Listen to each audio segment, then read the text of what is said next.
Saya heran.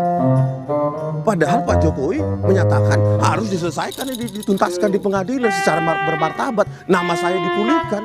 Kalau semua nanti RJ, nggak terpulihkan dong namanya Pak Jokowi. Kami tetap berpandangan ini tetap harus sampai ke pengadilan, Mbak. Ya. Karena walaupun sudah terjadi RJ untuk beberapa orang, tetap pandangan kami tetap firm bahwa kita butuh ada suatu putusan pengadilan yang menyatakan ini. Agar Pak Jokowi bisa mendapatkan kepastian hukum dan juga keadilan. Kepastian hukum kenapa? Karena sudah mengenai ini kan diskusinya siapa yang bisa menentukan. Kalau A bilang begini, kita bilang asli, UGM sudah bilang asli, semua sudah bilang.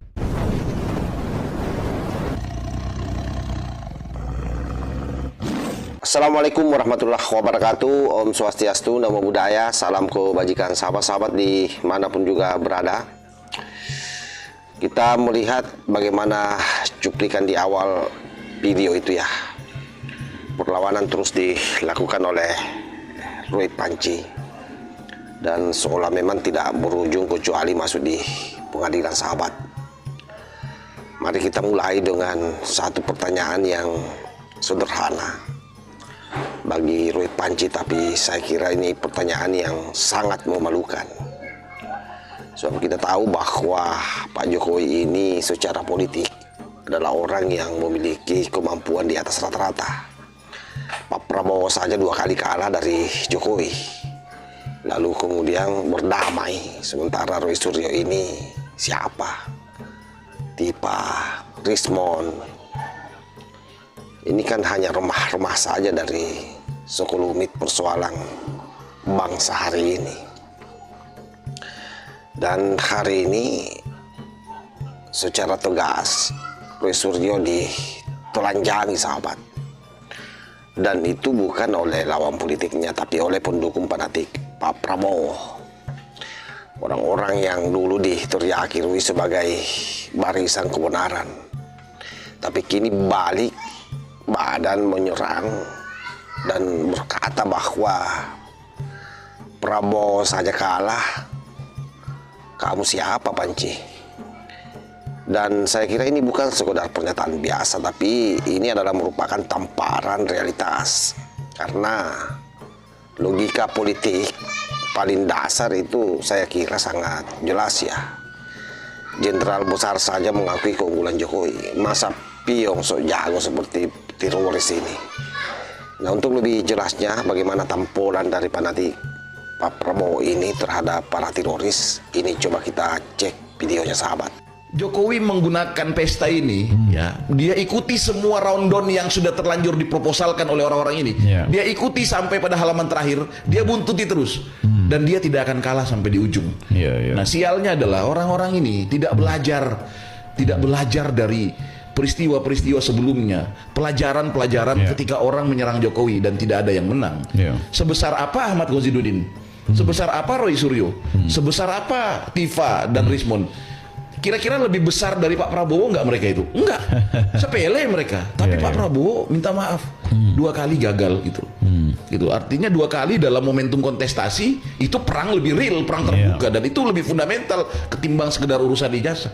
Gitu loh. Tapi gagal gitu loh. Dan akhirnya Pak Prabowo sebagai negarawan punya jiwa besar. Dia ajak kami semua, orang-orangku, Gerindraku, anak-anakku, pasukanku. Aku sekarang berkonco ya sama Jokowi. Aku belajar ilmu politik dari dia. Dan aku bersaksi dia hebat.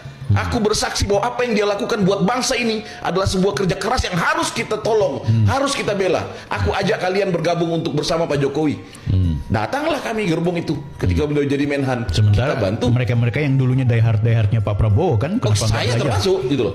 Nah, ini kutu-kutu kupret ini kok sopo sih sampean-sampean ini kok masih bertahan, mau apa itu loh.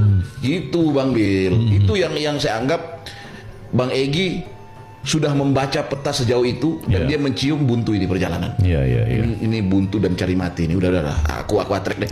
Aku atrek. Dan saya 1000.000.000% tidak percaya dengan apa yang Bang Egy sampaikan di televisi dan apa yang dia WA ke Refli Harun. Ada obrolan yang lebih dalam bersama Pak Jokowi, dan kita nggak tahu itu, dan Pak Jokowi akan menutup itu dan tidak akan. Dan itu tidak penting juga. Demi Jokowi menghargai seseorang yang sedang mengalami satu penyakit yang perlu ditolong. Gitu. Pak Jokowi sudah di level itu. Itulah fakta yang dikemukakan oleh pendukung fanatik Pak Prabowo ya, yang saya kira memang semua orang menyaksikan itu. Coba kita bedah pelan-pelan, artinya dengan menggunakan logika ya, bukan dengan emosi. Dan yang namanya fakta sahabat itu tidak bisa dibantah. Sebutlah misalnya Pak Prabowo Subianto. Dia kalah 2 kali dalam Pilpres melawan Jokowi. Dan dia menggugat. Ya pasti karena dia pasti marah kan. Karena dia kalah. Tapi kemudian menerima hasil demokrasi dan masuk kabinet. Kenapa demikian?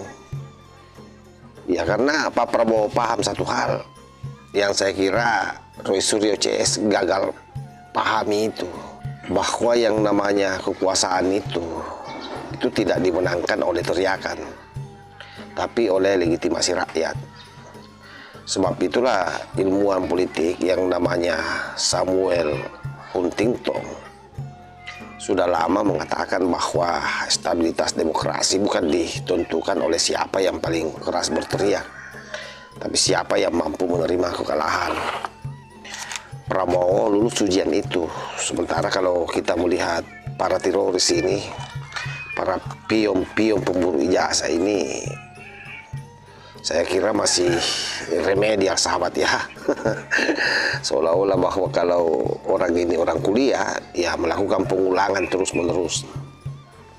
Sebab itu dalam ilmu psikologi politik ada istilah dari Leon Festinger yang namanya cognitive dissonance. Ketika seorang sudah kalah secara fakta, ya tapi egonya menolak menerima kenyataan, maka lahirlah bahasa konspirasi, lahirlah bahasa disolimi, ijazah palsu, negara dikuasai mafia, kebenaran dibungkam. Semua itu bukan bukti, tapi alat untuk sekedar menghibur diri menurut saya. Oleh sebab itu sahabat-sahabat sekalian, yang namanya Francis Fukuyama juga sudah menegaskan hal tersebut, bahwa dalam demokrasi modern, delegitimasi institusi adalah senjata orang yang gagal memenangkan kepercayaan publik. Dan itulah yang dimainkan oleh Roy dan Dr. Tipa serta Rismon Sianipar. Artinya betul-betul dia memperlihatkan sebuah bentuk kebodohan dan ketololan yang nyata. Sebab tidak ada lagi yang bisa dia lakukan kecuali membangun narasi mendelegitimasi seluruh lembaga-lembaga negara yang tidak berpihak kepada dirinya. Padahal kan mestinya sadar bahwa keberpihakan itu pasti mengarah ke kebenaran, bukan dari kibulan dan narasi liar yang dibangun berdasarkan halusinasi. Dan itulah yang selama ini dibangun oleh para kelompok teroris ini. Makanya tidak heran kalau Roy Panci CS ini selalu menyerang sistem dan Tipa selalu memainkan dirinya sebagai korban. Rismon sibuk membangun drama intelektual, padahal realitasnya sederhana. Rakyat tidak mendukung apa yang menjadi ocehan-ocehannya, dan itu terbukti. Kalau dia bicara mewakili rakyat, berapa persen rakyat yang berotak kucluk? Faktanya juga kalau bicara rakyat, hari ini yang banyak rakyatnya jelas Pak Prabowo dengan Gibran. Artinya kalau kita bicara Gibran, ya Pak Jokowi. Kemenangan Prabowo Gibran juga kan, saya kira memang Pak Jokowi yang luar biasa investasinya di sana. Makanya menjadi sangat tragis bagi Panci CS ini, tak kalah pendukung Prabowo mengatakan bahwa kami saja bisa terima Jokowi, apalagi kalian. Dan ini yang saya sebut dengan kedewasaan politik ya. Oleh karena itu, ilmuwan Indonesia yang namanya Prof. Hikmam Tujuana sering menekankan bahwa yang namanya negara hukum itu berdiri di atas putusan resmi, bukan opini personal. Dan Prabowo tunduk pada hukum dan realitas politik sahabat. Sementara Roy Suryo itu masih mengira Twitter adalah Mahkamah Konstitusi. Dan pertanyaan yang paling besar saya kira adalah, apa Roy merasa lebih hebat dari Pak Prabowo? Kan faktanya sekali lagi Prabowo ini adalah presiden, Prabowo ini jenderal. Roy siapa? Kenapa begitu berani juga melawan Pak Jokowi? Makanya saya punya keyakinan cepat atau lambat orang ini akan nyunsek masuk di penjara. Saya kira demikian sahabat. Wallahul muwaffiq ila aqwamit thoriq. Wassalamualaikum warahmatullahi wabarakatuh.